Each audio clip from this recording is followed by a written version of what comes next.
Hi everybody, it's Tatiana and it is Top 5 Wednesday. Top 5 Wednesday is this video series that was created by Lainey over at Ginger Reads Lainey, and I will put the link to her channel as well as the link to the Goodreads group in the description box below. The theme for this week is your top 5 books that you have read in one sitting. I have not been able to do this since becoming a working adult and leaving the field or time frame of childhood / middle young adulthood. At number 5, we have The Mark by Tim LaHaye and Jeremy V. Jenkins, and this is, I think, book 8. Yes, in the Left Behind series, and I read this in college on a Saturday where I didn't have anything to do. I literally stayed in the bed all day, and before I knew it, I was through this book. This is, as I said, the 8th installation in the Left Behind series, and it follows the story of all of those who have been left behind on both the side of those who have a faith base and those who are following Nikolai, who has revealed himself to be the Antichrist. And this is the point in the novel where everyone who is under service of Nikolai have been ordered to take on his mark, to identify themselves as those who I guess are not dissenters, and the work of the people of the Tribulation Force who are left behind and attempting to make it through these years until God comes back, and how they deal with this situation in their own faith base and making it and surviving in this world.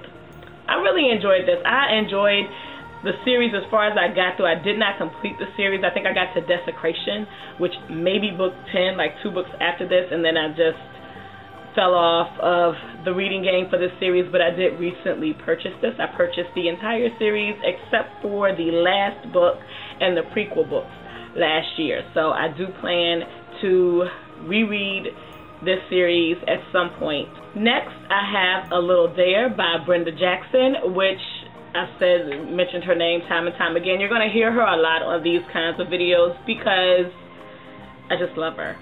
But this is a brief novella in her Westmoreland series that's part of her, who is this with? This is with Silhouette. She does a line of romances through Silhouette as well as Harlequin Desire, and this follows Dare Westmoreland and his high school sweetheart Shelly as they reunite.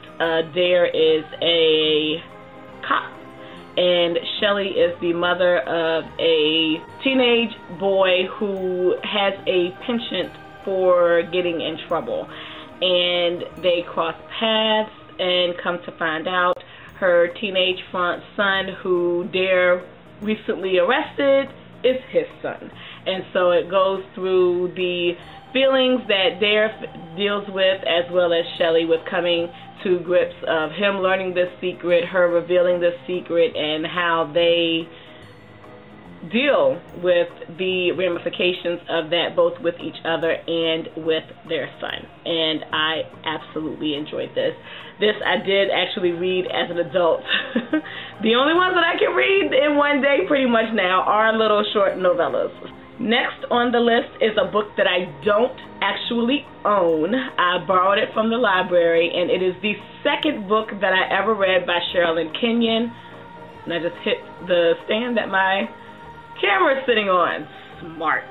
And that is Night Pleasures, which is the first book in her Dark Hunter series. The first book that I read by her was The Dream Chaser, but I borrowed Night Pleasures from the library because I'd read The Dream Chaser, borrowed it from a coworker, really enjoyed it with all of the Greek mythology that was thrown into it, on top of the paranormal romance situation and everything, and I got sick and could not leave the house. And so on a Sunday when I could not make it to church, I laid in bed and I read that novel from cover to cover, and I was hooked on the Dark Hunter series, and I don't even remember, this is really bad, I don't recall who the characters were in the Night Pleasures novel, because I have read so many. Again, this is one of those ginormous adult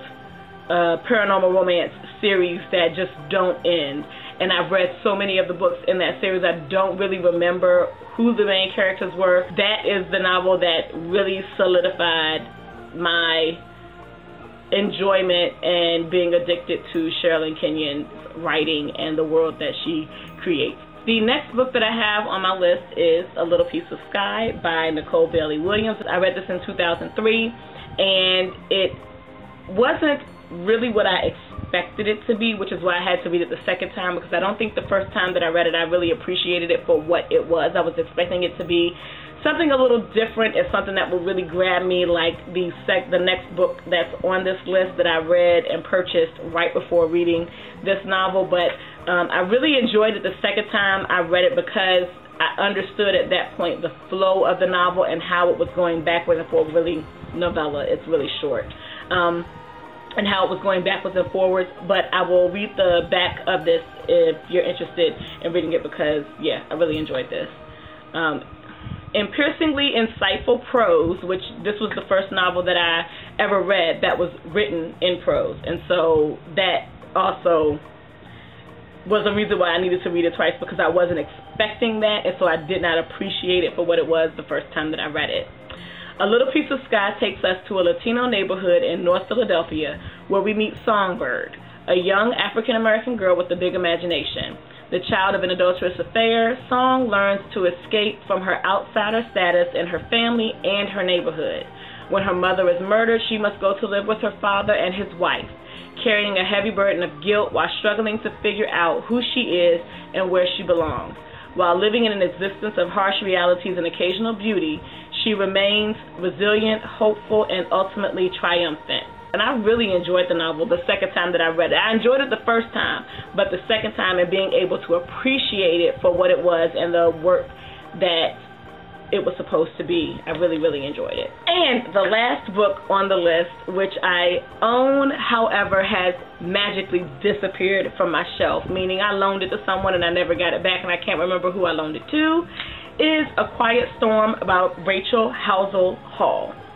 This was the first book that I read by her. I really, really enjoyed it. It follows the story of Ricky and her sister Stacy and their dynamic, their relationship with each other, and how different they are. Ricky has always been the center of attention, the buoyant, put yourself out there sister, while Stacy has been the overweight, hiding in the background, and her sister's shadow sister. And then as you get to know who they are and learn more about their story, you see that everything that people see on the outside is not really true and indicative of what's going on the inside, and it is a story dealing with mental illness that is absolutely phenomenal, if I remember it correctly, and I'm sure that I do. After I read it, I almost felt, not 100%, but after reading that, I almost felt as strongly about everyone should read this as I did about Kindred by Octavia Butler. It was the first novel that I read having to deal with